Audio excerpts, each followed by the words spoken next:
Hello and welcome to the All 12 Signs video series for Pluto's final ingress into the collective earth sign of Capricorn that we'll have in our lifetime. My name's Chloe. I work with card divination, astrology, and as you just heard, and as you can see, I channel multidimensional energies through my body, both in the form of physical and vocal light language. All of this brings in healing, attunement, and activation codes to the messages that come through in this reading. And in this reading, I'm going to be figuring out what is the intent that Pluto has for you in this transit. I'm reading for Scorpio in this video, so let us begin. Scorpio rising. How you doing, Scorpio? So I read for the rising sign. So for those of you who have Scorpio whoa. Okay, whoa. Did we lose a card? I think we're good. So for those of you who have Scorpio elsewhere in your chart, look to the house that it's in, the themes of that house, and as well as all the other meaning you've got going on in the sign of Scorpio. You want to apply all of that to the messages that are going to come through in this reading, because it will be as if that Scorpio energy has now moved to the first house. So the astrology for the rising sign will still link in. You've just got to add on your own natal chart meaning on top of it. So there's going to be three piles. The first pile is, what is the intention of this Pluto transit in the sign of Capricorn, the final one in our lifetime? Okay, two down. What's the intention for the overall transit? The second pile is going to be, what's the challenge that may come up with this transit and how to work with it? And then we're going to have so the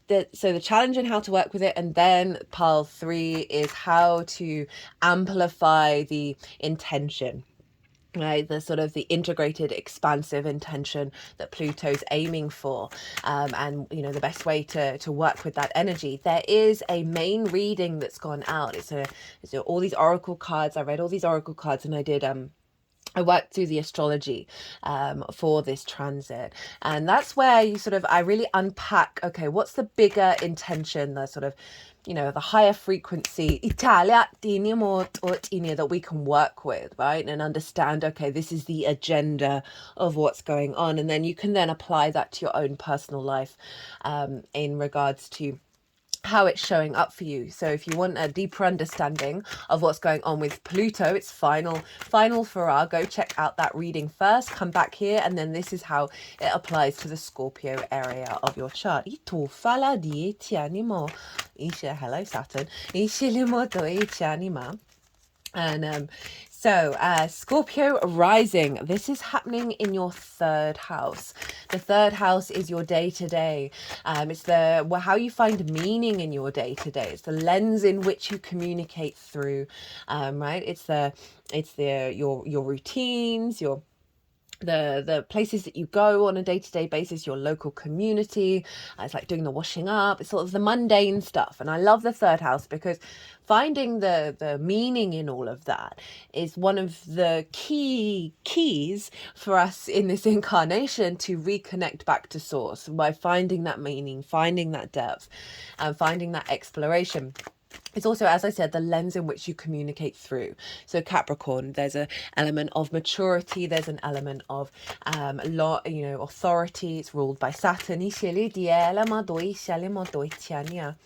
And so Pluto is making its final way in this space. And so it's going to be digging up some resources within yourself of really connecting to your root id power. That's Pluto energy, right? This power to transform, this sort of understandings of the cycles of life, death, and rebirth, and the magnetism that you have within you when you are in flow with that. Now, obviously, we've had Pluto being in Capricorn on and off since 2008. So you've been working through a lot of that. You've been recalibrating the way that you express yourself, the way that you find meaning in the day-to-day. And this is the final energy. And why is this so significant? Because the astrology is wild, okay? So Pluto is sextiling Neptune and trining Uranus. So the three outer planets, the three planets that are not visible to the naked eye. I mean, obviously there's arguments about whether Pluto's a planet or not, but let's just step aside from that. We have these very big collective energies. These, I see them as more sort of like primal, archetypal root energies that are working together in a very harmonious way. Sextiles and trines are ruled by Venus and Jupiter. Right, so we have soft, easy, free-flowing energy. It's very inspirational. This is recalibrating our system to serve us in the long term. That is allowing us to step into a space of unique power from the all-connected all that is. Now, in terms of the Scorpio energy, that Neptune is over in your 5th house of your creation energy, right? Your pleasure, your amusement, your play, your games, children, both literal and figurative children, your inner child, things you birth out into the world from a creative point of view, as well as romance, dating, and love. And so they're sextiling Pluto throughout this. And so there's a recalibration around your creation energy and how you apply that in the day-to-day.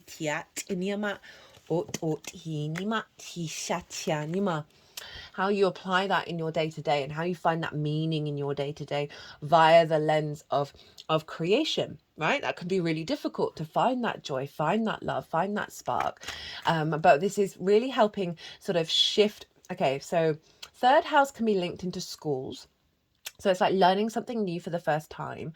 So there may be some wounds from childhood, from your school, linked into, because the inner child is in the 5th house, of a releasing of blockages around the frequency of innocence, the frequency of being able to step into new paradigms and learn new things and expand and evolve.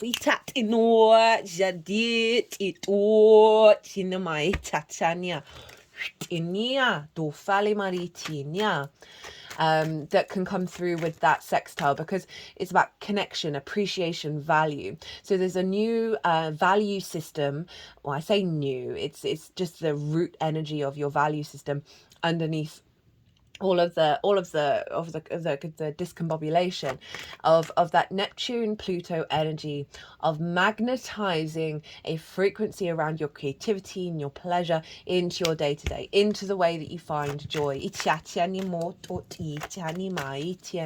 may bring up, obviously with Pluto we can have some difficulties, we can have power struggles, we can have obsessions, possessions, that these things are bubbling to the surface in order to be sort of so we can be in awareness of, oh, that used to be me, but it isn't actually anything to do with me anymore. And then that allows the inherent frequency within you that's always been there to come bubbling up.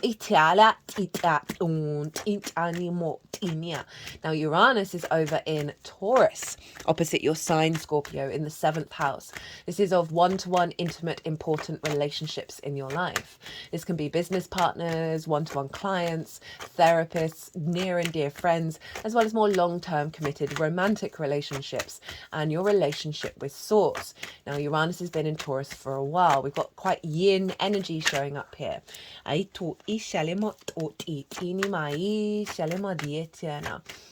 So there's an element of the observer. There's an element of allowing things to unfold and observe your responses without taking it personally, right? And see what comes through with that the sort of the petals slowly unfolding. With that 7th house, Uranus is wanting you to walk your own path, wanting you to be confident, being yourself when it comes to interacting with the other, finding a great deal of confidence in your own autonomy when being with the other, right? Rather than codependency. And with that combination with Neptune over in the 5th house, I can see a real sense of an elevation of your ability to communicate your needs, your expressions, your desires, when it comes to interacting with other people. This doesn't have to be romantic, but certainly the important people in your life where you're stimulating more layers of depth around your personal creativity and pleasure, rather than it being externalized on the other, and your ability to go deep into understanding what that means to you, and how it's recalibrating a frequency that is allowing you to stand very firmly in your magical power when it comes to dealing with your sense of self, your expression of your creativity, and how you engage with others in that regard.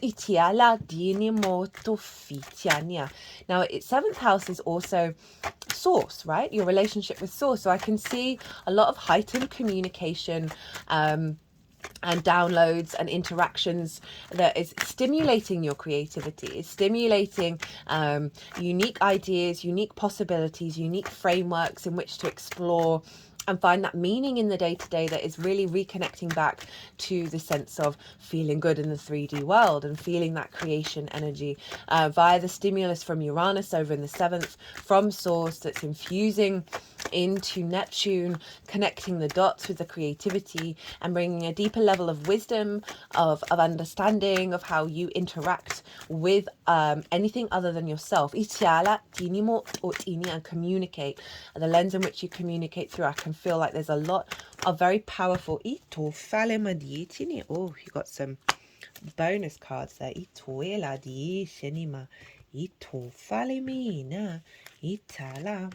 Dinamot ot it ot shilly ot inima deet. Okay, they're just doing some weird things with the cards. Bear with me while I do. Ishatanima ot it inima it ot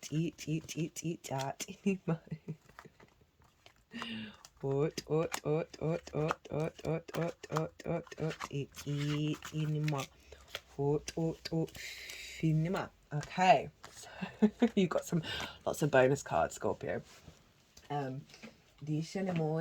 Sorry, I go quiet when that happens because I'm just trying to shut off my conscious mind and just let the energies do what they need to do with the cards.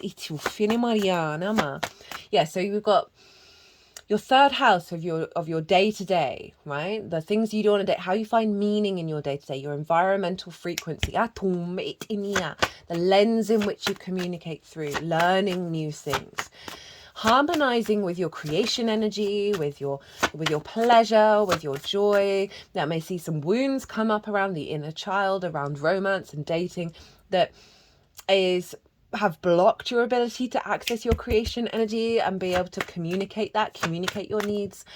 Uranus over in the 7th with the other, this can be a heightened connection and downloads coming in with source, with an alignment in the synchronicities and the messages and the way that you express yourself. You're being more recalibrated to be in co-creation. Can see a elevation and a deepening of relationships in your life that are coming more from a place of joy, from a place of good spirits, that because you're clearing out some blockages in the way that you express yourself, this is opening up a level of confidence and then interaction with the external world around pleasure and intimacy, where you're just drawing in dynamics that aren't holding that back anymore, right? Holding back that sense of your ability to be. So sometimes we can sacrifice our power for other people. And with this combination, I'm really feeling like that's going to be falling away. And therefore you're then drawing towards you those who want to engage and play and co-create with that level that feedback loop, like that stimulation, the I say challenges, but it's more just sort of like the curiosity and the exploration of being playful and creative and engaging in interactions that it's just a level of strength and play that I'm getting.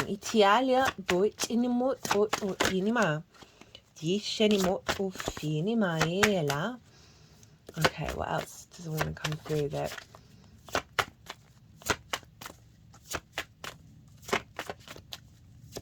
Yeah, it's just, yeah, I feel like that's just it. It's just this new, because of your capacity to the way that you'll be expressing yourself is coming from a very root place, that it's drawing well, that's far too many.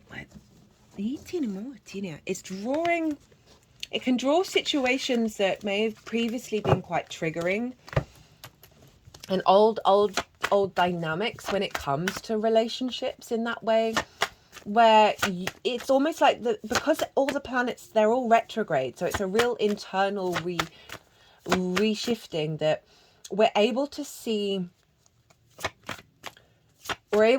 through the nonsense. These things aren't having the same these things aren't having the same resonance with you anymore. There's a lot of authority coming through from the way that you communicate that's going to be understood, rather than being taken in the wrong way. That it's just creating a foundation of a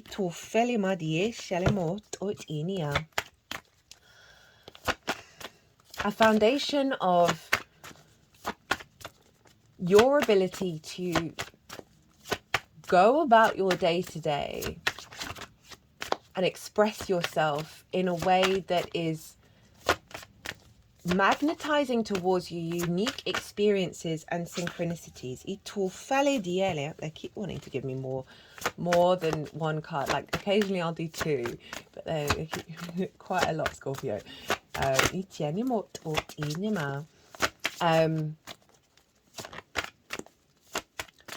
Yeah, I think that's it. I hope that was clear. Right, let's get the Oracle card.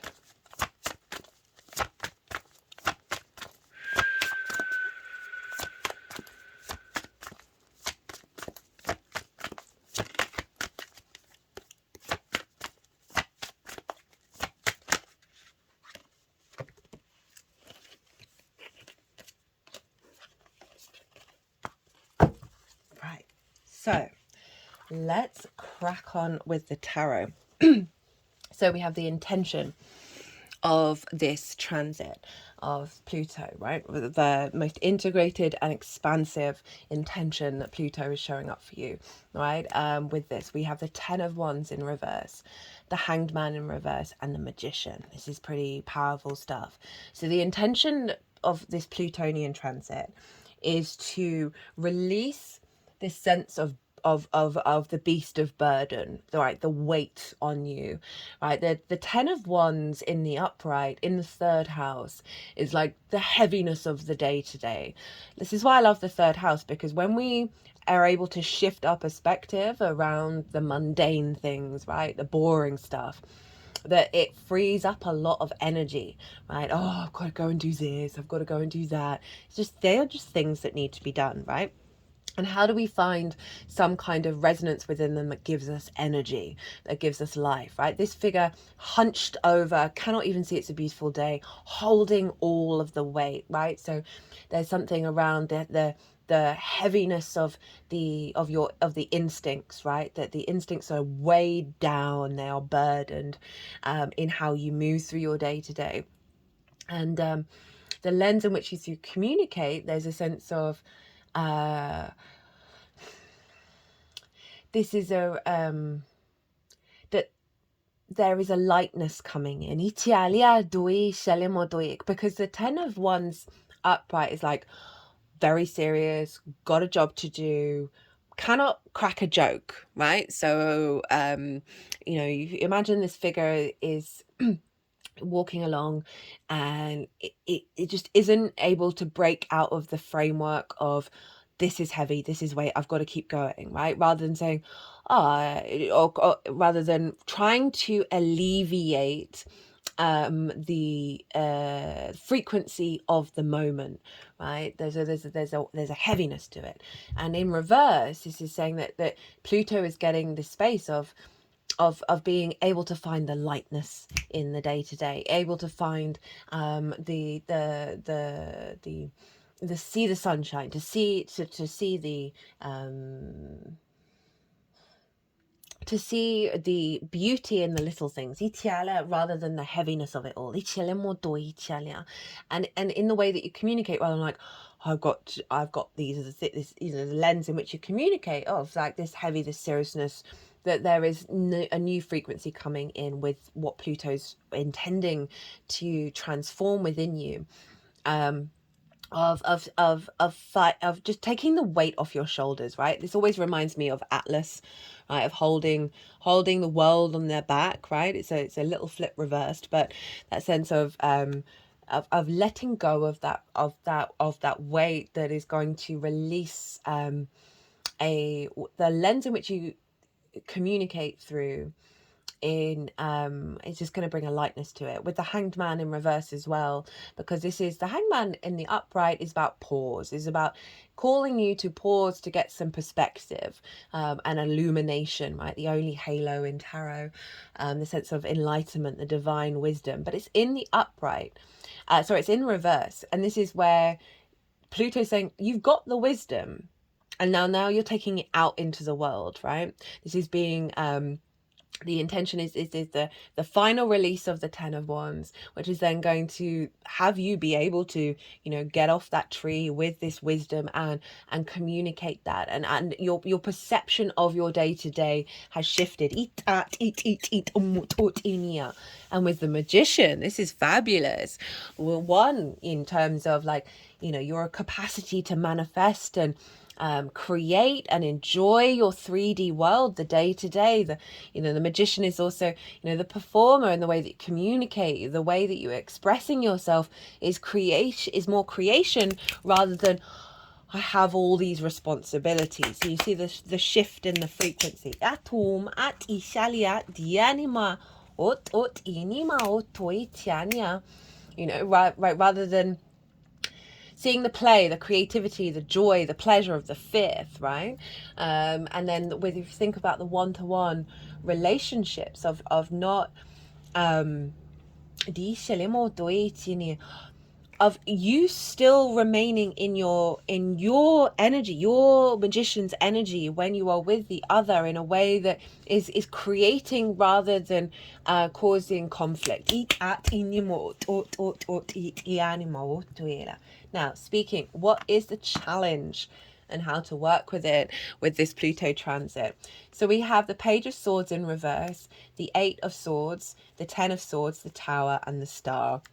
So this is some big sword energy showing up here, right? So not surprising with the way that we communicate.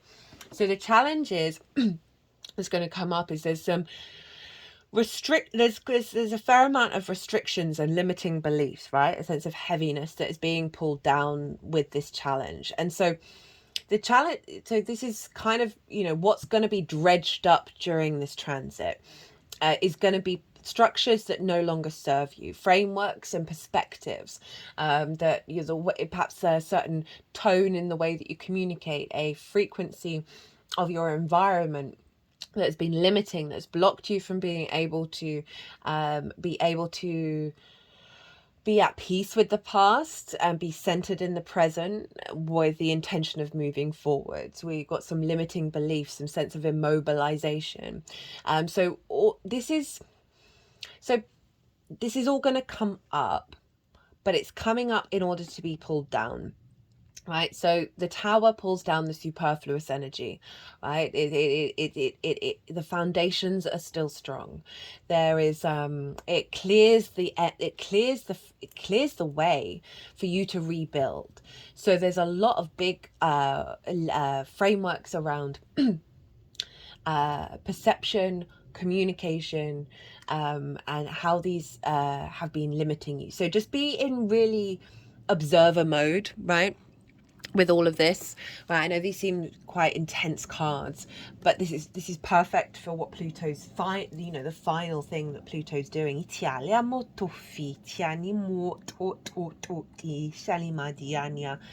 And I would say just think about, okay, well, what perceptions do I have that feel like they limit me, that feel like they immobilize me or keep me contained, or keep me blocked? And just be in awareness that there may be some catalytic moments that may crop up in this transit, because they are all coming up for you to be like, right, they're no longer here anymore. Italia dienimo diitianimo tofitiania dienimo tinimat. I mean, if you think about the creativity of Neptune in the fifth house, your creation energy, your pleasure, your joy, so perspectives around that are being pulled down during this, right? So it is saying that there is going to be some dysregulated energy showing up, but we've got the star, which is Aquarius, which is your fourth house.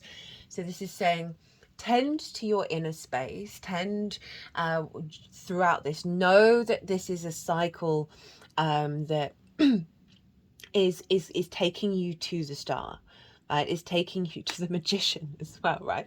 That this is a deep healing process. So that fourth house is like your private life, your home. So there's something about maybe having baths, maybe having cleansing moments, just to acknowledge, okay, oh, that was a really dramatic day. I had lots of power dynamics in communication.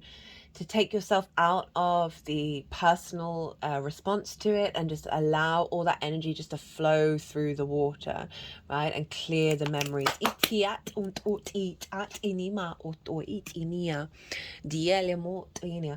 The star, she is uniquely herself. She's rid herself of clothes, she's rid herself of masks.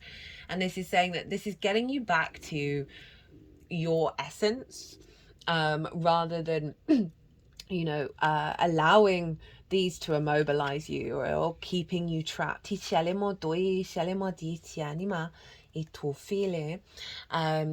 it's recentering you back to your roots, it's recentering back to your unique frequency. But it is also saying self-care. This is saying tend to the healing process while this is going on. Just know that this is part of it, part of the cycle. That there is being mindful of your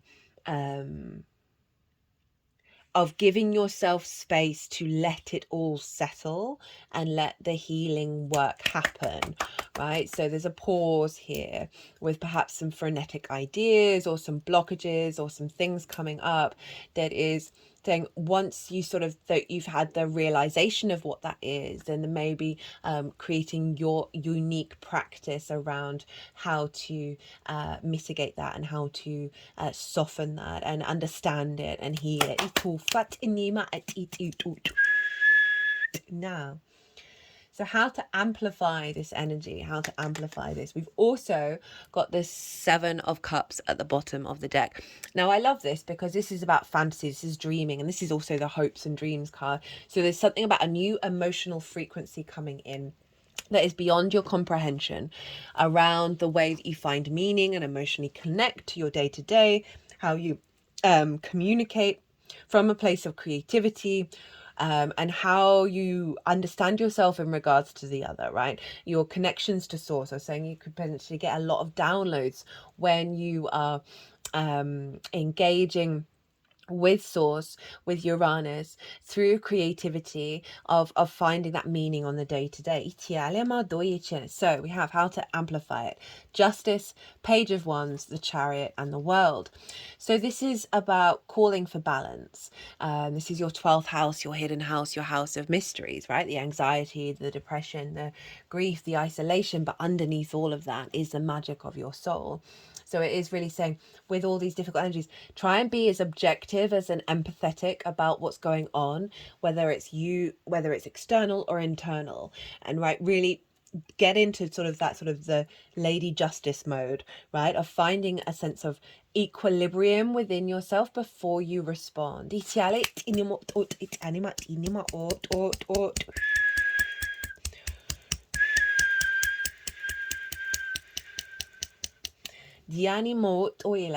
some of you, there might be some limiting beliefs around the relationships in your life.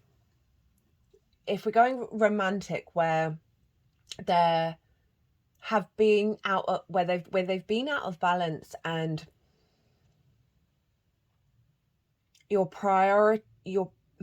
this is just feels like a reorientation of your priorities. Of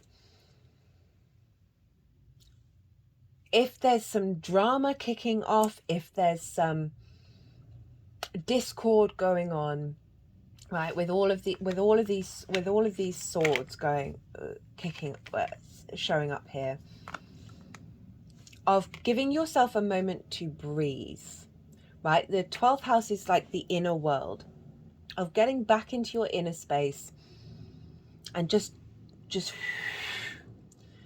before reacting, before responding to what's going on, because there's such a bigger picture here, this lightness coming in that is calling for you to, this is all very yin energy, so it is the observer state, that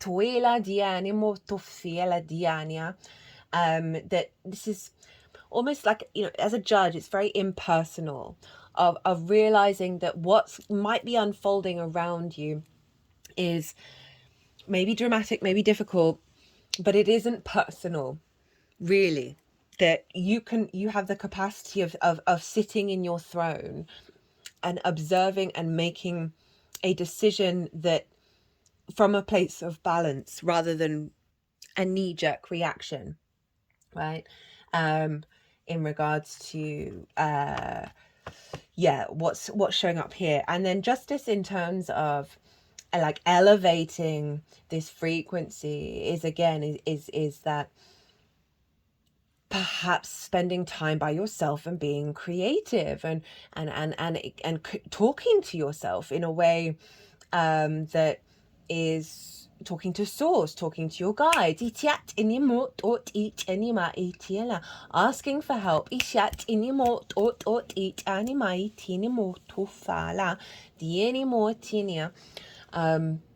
with if there's a difficult situation, or if you want inspiration of just going a little bit more inward and a bit more reflective before making an impulse, right? So we then have the Page of Wands, the Chariot, and the World. And so the Page of Wands, this is fire energy. This is your instincts that are coming through from this place of balance, about how to express yourself. This is calling you to tap into your passions, to your desires, and find a way of expressing yourself that is giving you life, right? Follow the flickers of the flame within you when you're feeling like, oh, I feel the warmth, I feel a fire coming up when something's showing up during this cycle of oh, I really fancy doing that right now, right? That kind of thing, that idea, that sort of instinctive idea is, so it's called calling you to act on that, and be quite playful as well. Because we've got all those swords, and then we've got some fire here. It's saying, like, how do we redirect this? You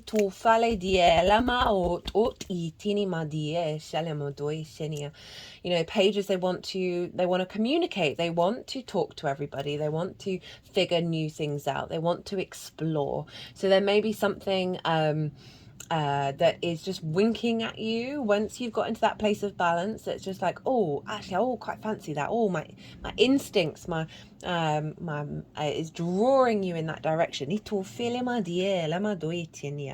then have the Chariot, right? So this is saying, to understand that all experiences are resources that have got you to this place where you can explore the world with more confidence, because we've got all that sword energy and some healing work going on.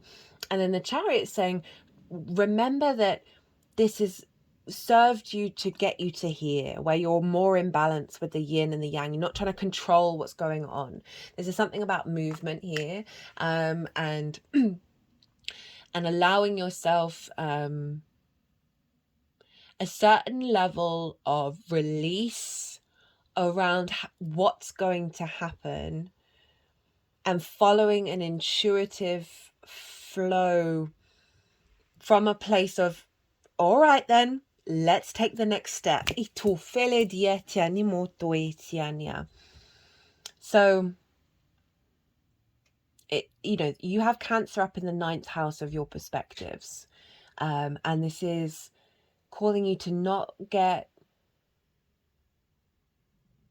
shaken by what's going on here with the Tower, right? Because remember, you got the Star on top of it, of like, there's a sense of through the disruption, you're going to be able to move with a sense of victory. And it's saying, don't lose sight of your core perspectives, like what really matters. And so often we can sidestep those when it comes to ourselves. Say when you're giving advice to a friend, we then struggle to act on our own advice. And so this is saying, act on your own perspectives, rather than the hubbub that might be going on around you.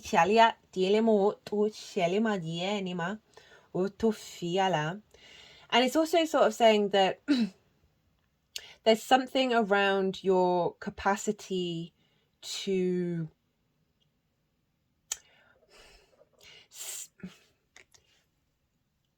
it's just wanting you to feel this sense of, I've got this, right? Even if this is all a bit blah, that you've got this.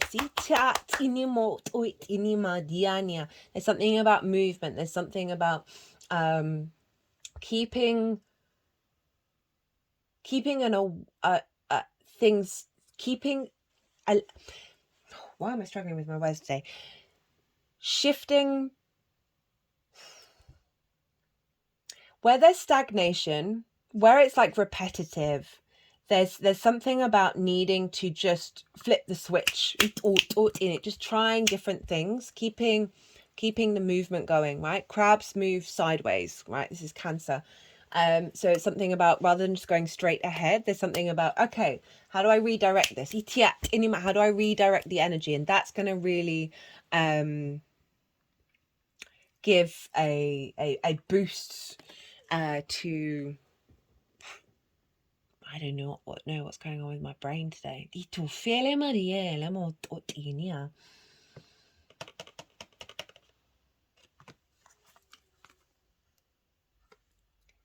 Inner balance, inspiration, action. Right? You have Pluto in the 3rd of communication, Neptune in creativity, Uranus over with source or the other. So there's something about, there may be people in your life, important people in your life or source, who give flashes of inspiration or suggestions or something about the other is activating a way of a way of create. There's a dimension of creativity that's coming through that is empowering the way that you communicate and find meaning in your day-to-day. That this is saying act on those sparks, act on those inspirations, act on it without any expectations. But it's just, this is a sense of movement here that's asking to shift. That you're going to then see different, it's going to take you down different pathways. Right? Remember, this is thinking, dreaming and fantasizing beyond your current paradigms. It's also my channeling card, like the 7 of Cups. And so with that source energy, there's something around with this being at the bottom of the deck of new ways of interacting with your environment, the multi-dimensional layer, right? There's more to this figure utilizes all of the resources around them, every experience that they've ever had, in order to move through the world with confidence, right? And so there's something with that of this is elevating your capacity to find those things. We have the world. Know thyself and the world will open up to you. Oh my goodness, we've got 40 minutes. I was trying to keep these short. That this is, again, reorientating back to self. This is Saturn, back to your integrity, back to your inherent essence, the sense of maturity within yourself, and really getting to the root of it all. We go through stages of the unveiling of self, and when we do that, we then figure out, okay, well, I need this boundary, this isn't working for me, I need to have a hard no here. And then then we learn healthier ways of taking care of ourselves, of being the adult in the room for ourselves. And slowly we come back to self, and we realize how powerful we are, that we don't need any of those boundaries anymore. And so this is, how to amplify this is to get back to that, is to figure out what those core things are, because then we clear so much space to co-create with the world. So there's something around you sort of really working out what's important to you. Okay, so we have 2 oracle cards. We have the Empty Well, Time to Replenish, Horseman, Herald of Change.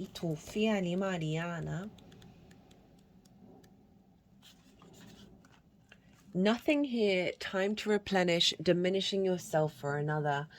The Empty Well reveals that there is nothing here for you. The well is dry and the desert is encroaching on your once fertile garden. It is time to face this harsh reality and move on. Give gratitude and thanks for the abundance you have experienced, and let spirit guide you to your next destination. This might mean saying goodbye to someone or something, or insisting on changing the rules of the game. Stop diminishing yourself for the sake of another. Making yourself small will not produce the results that you want. There is a lack of reciprocity, of give and take. The empty well tells you it's time to reclaim what is yours and return what does not belong to you. The shadow casts in your direction are not of your making. You do not need to react or respond to them, as they are not real. Simply shine your light upon them and see how it dispels them. These shadows are projections that you are confusing for reality. You may have been offered a shovel to help yourself dig out of an uncomfortable situation, a bucket to drink from the well, but you cannot dig yourself out of this hole, and remember that there is no water to be found in that empty well. Receive the empty well as a gift. Do not exert your energy and waste your resources by repairing the walls or mending the ropes. Follow the watercourse way and the aquifers that run deep into the earth, and you will be led to a new spring oasis. You can find these underground streams, these rich natural resources, in the subterranean depths of your own heart. This is what I'm feeling with this, with that star card. This is all about the self-care. Let this all fall down. You know, there's talking about the other as well, about reciprocity. For some of you, this may be about certain relationships in your life that just fall away, and or your understanding of yourself in regards to them. that there is this calling to let that fall down, because there is nothing there anymore, right? That's the end of the road, that there is something deeper underneath it when you go into this state of surrender and you go into this state of healing with the star. It's getting you back to yourself, right? That we're thinking of the magician. Yes, this is the empowerment of self, that this is unfolding of, like, you need to recenter. There's some unconscious responses with that Libra energy, and you're through that you're going to find your instincts to move from a place of victorious energy and a sense of maturity of self, right? So where there is resistance, where there's heaviness, I think it's just a matter of just going still and doing some self-care, and then seeing what your instincts tell you to do, right? Because there may be certain things that are heavy and that are blocked, that are the empty well, that are going to be showing up throughout this transit, that are just, you need just to be in the yin surrender state. Diana. Okay, horseman. Good news, caution, herald of change. When the horseman appears, he is inviting you to spread the good news. Everyone already knows the bad news. Your task is to point out the beautiful when others see only the ugly. Note the possible, no matter how implausible it may seem. This does not mean becoming giddy or blindly optimistic, but rather reminding yourself that every storm cloud has a silver lining. So if you think of that Uranus with Source, right, of your connection to Source through creativity, through the sense of joy in the way that you communicate, right? So a new landscape in the way that you express yourself and the way that you observe your reality is coming through, right? Rather than seeing the end of days, you are now seeing the silver lining. Be having to shed a lot of skin in the process. Become a herald of the positive. Put away the fatalistic attitude, the dire predictions, the dreadful expectations about the world or about your life. Declare the arrival of the new and better you. Proclaim that you have risen from the realms of the dead, woken from a long and dreadful slumber, and are back on the world stage. The show is on again. The horseman cautions you not to allow your exuberance become hollow or trivial. Be sure that there is substance to the news you spread, right? What's really important to you. And you are willing, rather than what's going wrong in the world or what's difficult, focus on what's important. What gives you solidity, rather than focusing on the lack of it. Focus on how that feels for you, and the significance of it. Be sure that there is substance to the news you spread, and you are willing to live up to the expectations you raise. The world will welcome you with open arms as you share an uplifting message. Well, Scorpio, ooh, you were the longest reading. I hope you enjoyed this. There was a lot going on there. I hope it resonated. There is a competition, I think I forgot to mention that, and all the details of which are in the description box, so you can enter that as many times as you like. Be good to yourself, Scorpio. Be good to those around you. Safe travels, and be well until we meet again.